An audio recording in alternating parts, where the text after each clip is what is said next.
Pour le journal catalan, le Real a bu la tasse hier à Mestalla. Mais ce qui nous intéresse ici aussi, c'est la grave blessure de Ansu Fati, contractée samedi contre le Betis. Le jeune crack du Barça va se faire opérer du ménisque et le média explique que suivant le type d'opération, il pourrait être absent entre 6 semaines et 5 mois. Cela sera déterminé au moment de l'opération. Un énorme coup dur pour lui et le FC Barcelone. As ne s'embarrasse pas de son côté et parle déjà de 4 mois d'arrêt pour l'Espagnol. Il a été remplacé en sélection espagnole par Marco Asensio. On termine ce tour de la presse sportive en Angleterre où là-bas aussi l'actualité est riche. Déjà au niveau des résultats avec hier le choc qui a accouché d'un nul un partout entre Manchester City et Liverpool. Une affiche qui aurait pu tourner en faveur des Citizens en fin de première période si Kevin De Bruyne avait réussi son penalty.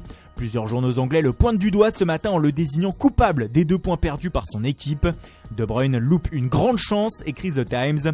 Dans les autres rencontres, Arsenal s'est fait humilier par Ollie Watkins et Aston Villa hier 3-0 à l'Emirates.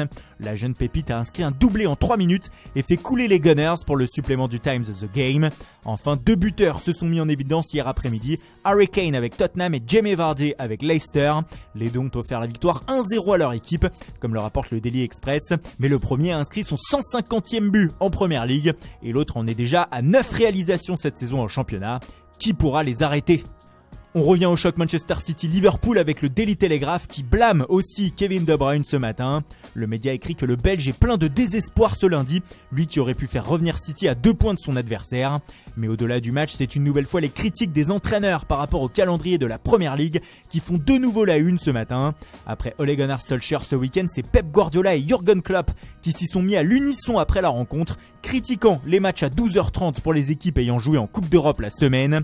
Le fait qui a mis en colère les deux coachs, c'est la blessure pendant la rencontre de Trent Alexander-Arnold, comme le rapporte The Guardian. Ils ont dénoncé la cadence infernale pour les joueurs et donc le nombre de blessures qui explosent actuellement dans tous les championnats.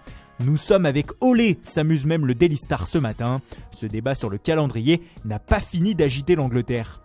Voilà, c'est tout pour aujourd'hui. Merci pour votre fidélité, bonne journée à tous et rendez-vous de demain matin pour une nouvelle...